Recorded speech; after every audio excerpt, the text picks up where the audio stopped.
Unfortunately, I think one of the reasons that the ketogenic fad has taken off is just that. It's the current fad. It's the current thing that people are doing. Now,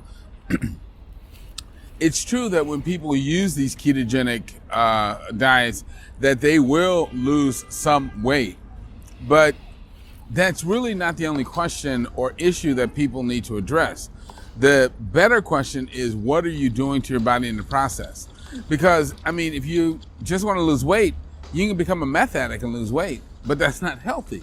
And neither is going into ketosis, because essentially what that's doing is putting your body on a starvation mode, and it's ramping up the amount of circulating fat in your system. And ultimately, it's been shown to injure your blood vessels and create lesions that can ultimately develop into heart disease. And over the long term, we believe it elevates cancer risk. So it's just not healthy. And there are better and healthier ways to try and lose weight. And the best way, of course, is to eat a diet that does not promote excess weight gain, like a vegan diet, a healthy vegan diet. It's interesting, isn't it? Because there's sort of like a lot of passionate medical doctors that recommend the opposite to you. They sort of recommend a ketogenic low carb diet, and there's certainly like a belief in the mainstream that we're designed to eat meat. Do they have any kind of credible arguments? What's their best argument? To be quite honest, I haven't heard anything that I would consider to be a good argument that humans are designed to eat meat, because we're not. I mean, our anatomy and our physiology is completely different from that of meat eaters. So there's really nothing that supports the idea that human beings should be consuming animal tissue. Nothing. But why does the mainstream think the opposite? Because people are addicted. Why are they addicted though? Why does the mainstream think we need animal tissue? It's simply a cultural phenomenon. This is the way people were raised. This is what they were taught, and they accept it without questioning it. Even though we know that the more meat people eat, the higher their risk of heart disease, the higher their risk of cancer, the higher their risk of kidney disease, the higher their risk of diabetes, people still think, oh, I need this stuff.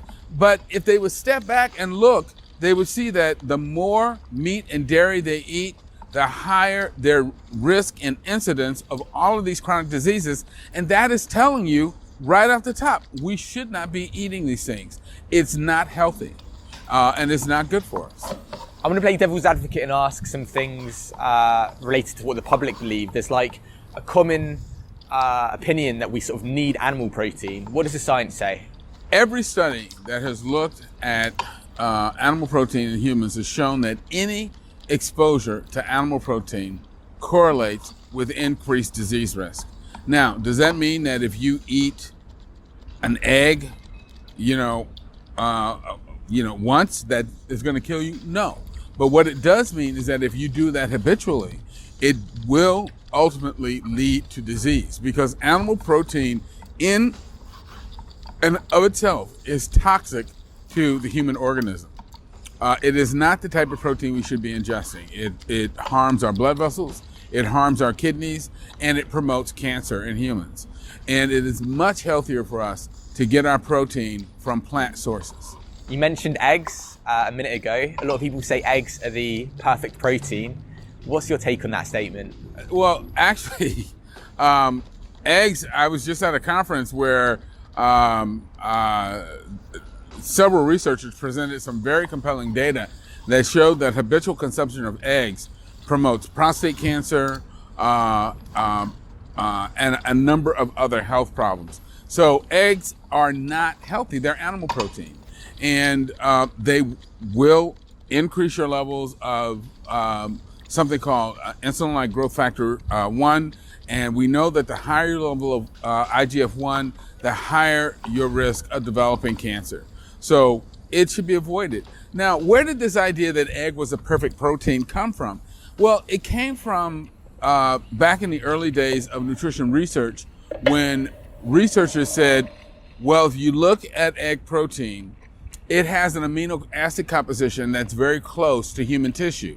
And on that basis, they felt that it was, quote, the perfect protein. But that's really silly, because you don't need to eat protein that is similar to your tissue in order to build tissue. I mean, you look at the biggest, strongest animals on the planet, they're all plant eaters. So elephants don't eat elephant tissue to build muscle. They don't eat eggs to build muscle, yet they're the biggest, strongest land animals on the planet. So you don't need to eat animal protein to build animal tissue. That's just a ridiculous misconception. And what's your take on omega-3s? Does this mean we need to eat fish? Again, it's amazing how our dysfunctional diets are built on this mountain of nutrition misinformation. And one of the major points of misinformation is the idea that that omega-3s are fish oils.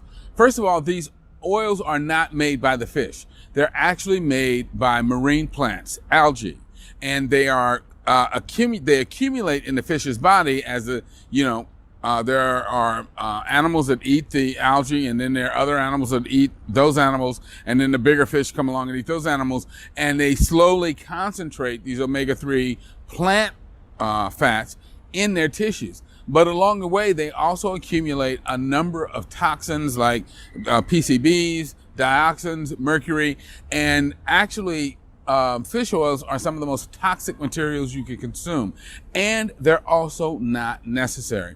There are plenty of plant sources of omega-3 fatty acids, such as green leafy vegetables, walnuts, beans, soybeans, and so forth.